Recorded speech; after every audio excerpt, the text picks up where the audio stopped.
আসসালামু আলাইকুম এভরিওয়ান। প্রথম দেখা গল্পের তৃতীয় পার্ট। বেশি কথা না বলে গল্প শুরু করা যাক।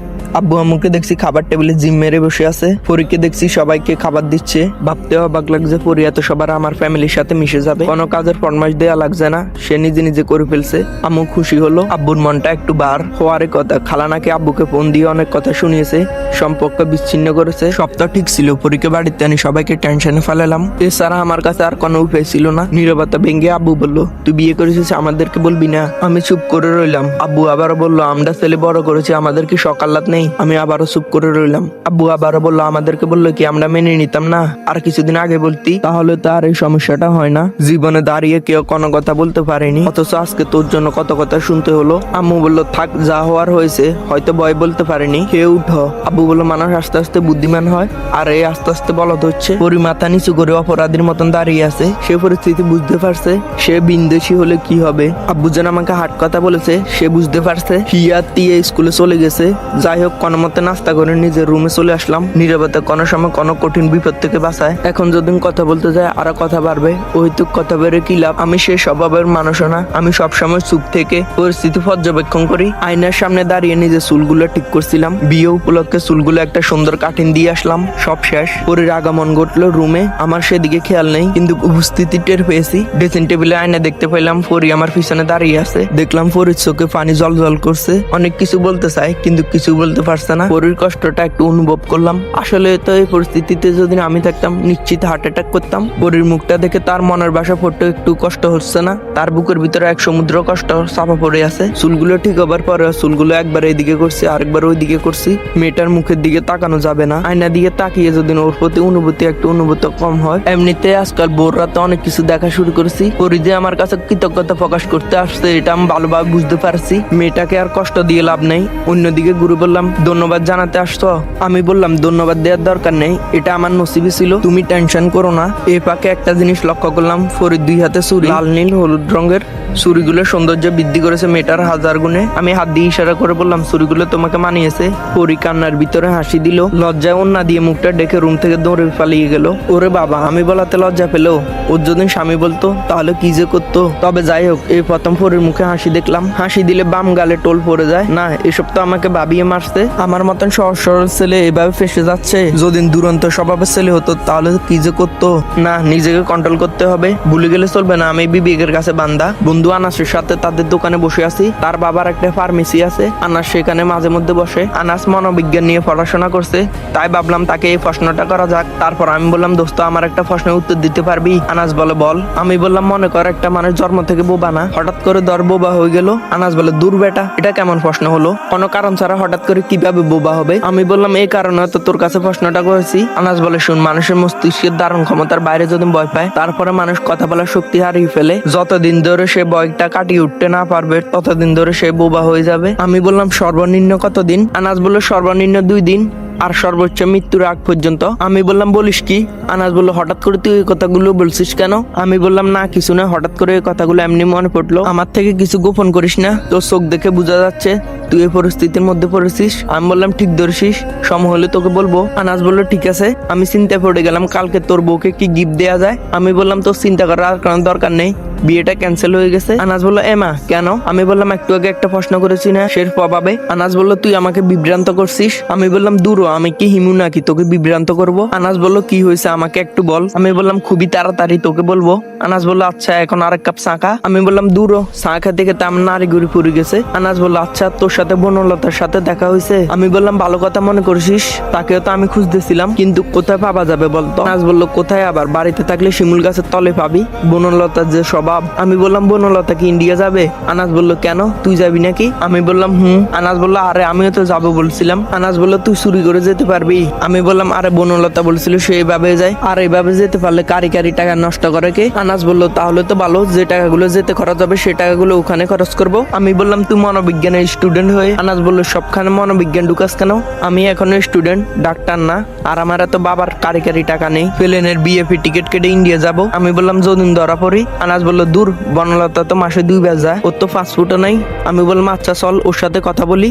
আনাস বলল ওয়েট, আব্বুকে ফোন দিয়ে বলি দোকানে আসতে। বাজারের একটু দূরে একটা পুকুর গাড়ে অনেকগুলো শিমুল গাছ, সেখানে বসে থাকে বনলতা। অনেকে বনলতা নামটা শুনে মনে করবেন মেয়ে, না সে ছেলে, আমাদের সাথে পড়াশোনা করেছে। আমি আনাস বনলতা ছোটবেলার বন্ধু। আমি আর আনাস হাঁটতে হাঁটতে বনলতা সে বিখ্যাত জায়গায় আসলাম। একটা বেঞ্চে কাত হয়ে শুয়ে বই পড়ছে। আমাদেরকে দেখে তার মুখে একটু হাসি ফুটলো, শোয়া থেকে উঠে বসলো। তারপর চোখ থেকে চশমাটা খুলে মুছে চোখে দিতে দিতে বলল তোরা এসেছিস তাই শিমুলতলা ধন্য। তার কথা শুনে আমি ফিক করে হেসে দিলাম। আনাস বলল বন্ধ কর তোর কবিতা, তোর কাছে একটা প্রশ্ন নিয়ে আসলাম। বনলতা বলল কি বল। আনাস বলল তুই ইন্ডিয়া কখন যাবি? বনলতা বলল সেদিনও তো আসলাম। আনাস বলল আজ যাবি না? বনলতা বলল দেখি সপ্তাহখানেকের মধ্যে যেতে পারে কিনা। আমি বললাম যাওয়ার আগে আমাদের 2 জনকে বলবি। বনলতা বলল তোরা 2 জন যাবি? আমি বললাম আমরা 2 জন না 4 জন যাবো। বনলতা বলল 4 জন? আমি বললাম হ্যাঁ। আনাস বলল আরেকজনকে? আমি বললাম বুঝছি, তোদেরকে না বললে তোরা বুঝবি না। তারপর ওদেরকে সব কাহিনী খুলে বললাম। আনাস বলল যে এত কিছুই হোক মেয়েটাকে আমাদের সাহায্য করা উচিত। আমি বললাম চুরি করে যাই যেভাবে যাই ইন্ডিয়া তো যাবো, কিন্তু মেয়েটার বাসা কই পাবো? মেয়েটা তো মেয়েটার বাসা কথা এটাও বলতে পারছে না। আনাস বলল আমার মাথায় একটা বুদ্ধি এসেছে। আমি বললাম আমার মাথায় এসেছে? আনাস বলল কি বলতো? তারপর আমি তার সাথে একটি পরামর্শ করলাম। আনাস বলল সবই মানলাম, এটা তো অনেক সময়ের কাজ, এত সময় তুই কই পাবি? আমি বললাম আমি এমনি বিয়ে উপলক্ষে ছুটি নিয়েছি, চাকরির পর থেকে লম্বা ছুটি নিইনি, তাই আমাকে 1.5 মাস ছুটি দিয়েছে। আমি বললাম তুই কিভাবে যাবি? আনাস বলল আব্বুকে বললে আব্বু হয়তো যেতে দিবে। তারপর আমি বললাম বনলতা তোর গোপন রাস্তা দিয়ে কি আমরা ইন্ডিয়া যেতে পারবো? বনলতা বলল কেন নয়? আমি বললাম তাহলে তো ভালো, রাতে আনাসেদের দোকানে থাকিস, রাতে বাকি কথা হবে। বনলতা বলল আচ্ছা ঠিক আছে। বাড়িতে গিয়ে দেখি বাড়ি ভর্তি মানুষ, সবই পাশের এলাকার। তারপর বিট ঠেলে ভিতরে ঢুকলাম। তারপর ঘরে ঢুকে পড়লাম। পরীকে দেখি লাল বেনারসিতে সাজানো হয়েছে। পরী খাটের উপরে চুপটি মেরে বসে আছে। আমি পরীর অবস্থা দেখে হেসে পড়লাম। আচ্ছা জামিলা পড়ছে মেয়েটা। পরী আমাকে দেখে হন্ততন্ত হয়ে আমার কাছে উঠে চলে আসলো। বুঝতে পারলাম এই পরিস্থিতি থেকে মুক্তি চায়। আমি বললাম আমার রুমে যাও। কথাটা বলতে দেরি, সে রুমে যেতে দেরি করলো না। আমি মুখ দিয়ে কিছু প্রতিবেশীর সাথে গল্প গুজব করলাম। নানান মানুষের ভিতরে নানান কৌতূহল পরীকে নিয়ে, কারো স্পষ্ট জবাব দিলাম না। পরী দরজা বন্ধ করে রেখেছে। আমি দরজা টোকা দিলাম। কিছুক্ষণ পর এসে পরী দরজা খুলে দিল। মনের মধ্যে একটা দুষ্ট বুদ্ধি আসলো, প্রয়োগ করা যাক। ভাবলাম বিনদেশি পরীকে ভয় দেখিয়ে বোরকে দেওয়া যাক। দরজার সিটকানিটা লাগিয়ে দিলাম। এক দৃষ্টে তাকিয়ে আছি পরীর দিকে। আমার এমন সাউনি দিকে পরী থমকে গেল। কাজল কালো চোখ দুইটি বড় করে আমার দিকে তাকিয়ে আছে। আমি 1 পা 2 পা করে তার দিকে এগুচ্ছি। পরী পিছনে যেতে লাগলো, মুখে নেই ভাষা। ভালো করে লক্ষ্য করলাম চোখের কোনো জল এ বুঝে চলে আসবে। ড্রেসিং টেবিলের মাঝে ঠেকে গেল। আমি আরো তার সন্নিকটে চলে গেলাম। পরী ভয়ে চোখ বন্ধ করে ফেললো। 1 মিনিট হয়ে গেছে পরী সেই দৃষ্টিভঙ্গিতে চোখ বন্ধ করে আছে। আমি সেখান থেকে এসে বিছানায় বসে তার ভয় পাওয়া মুখটা দেখছি। হুট করে পরী চোখ খুলে দেখে আমি তার সামনে নেই। পরক্ষণে বিছানার দিকে তাকাতে দেখে আমি বিছানায় বসে আছি। হাসি থামাতে পারলাম না। পরী বুড়ো কুচকে আমার দিকে তাকিয়ে আছে, মুখে একটা রাগে দৃষ্টি। এখান থেকে ভালোবাসার সৃষ্টি। আর পারলাম না নিজেকে ধরে রাখতে। রাগলে যে মানুষকে এত সুন্দর দেখায় তা কখনো কল্পনাই ছিল না। এখন আমি কি করব? সিদ্ধান্ত তো নিয়ে নিয়েছি। সিদ্ধান্ত যা নিয়েছি সঠিক মনে হয়। আমি আর 10টা ছেলের মতো না নিজের ভিতরে কথা লুকিয়ে রেখে ডিপ্রেশনে ভুগবো। এখন শুধু অপেক্ষা পরী কি বলে। অনেক আশা নিয়ে পরীকে বললাম। আমি পরীকে বললাম এখানে বসো। পরী আমার দিকে অনেকক্ষণ তাকিয়ে থেকে আমার পাশে এসে বসলো। আমি পরীর দিকে ফিরে চোখের দিকে তাকিয়ে বললাম দেখো আমি একজন সিধা মানুষ। তোমাকে যেদিন প্রথম দেখি সেদিনে তোমাকে ভালো লাগে। আমি তোমাকে বিয়ে করতে চাই, তুমি কি আমাকে বিয়ে করবে? পরী আই লাভ ইউ। উত্তরটা জানার জন্য বসে আছি। প্রথমে তার চোখের দিকে তাকাচ্ছি না, নিজের মধ্যে অনুশোচনা হচ্ছে। পরীকে এই কথাটা এখন কেন বললাম? যাই হোক আমি তো জোর দিনই আমাকে ভালোবাসতে হবে। আমি তো প্রেম করতে চাইনি, আমি বিয়ের কথা বলেছি। পরক্ষণে মনে হলো পরী তো কথা বলতে পারে না। তার দিকে না তাকালে তার ইঙ্গিতটা কিভাবে বুঝবো? পরীর দিকে তাকিয়ে ভয় পেয়ে গেলাম। রাগী দৃষ্টিতে আমার দিকে তাকিয়ে আছে। বুঝতে পারলাম পরী আমার এই কথা রাগ করেছে, সে আমার প্রস্তাবে রাজি না। হাত বাড়িয়ে আবার বললাম পরী আমাকে আর কিছু না বলতে দিয়ে ধাক্কা মেরে বিছানায় ফেলে দিয়ে চলে গেল।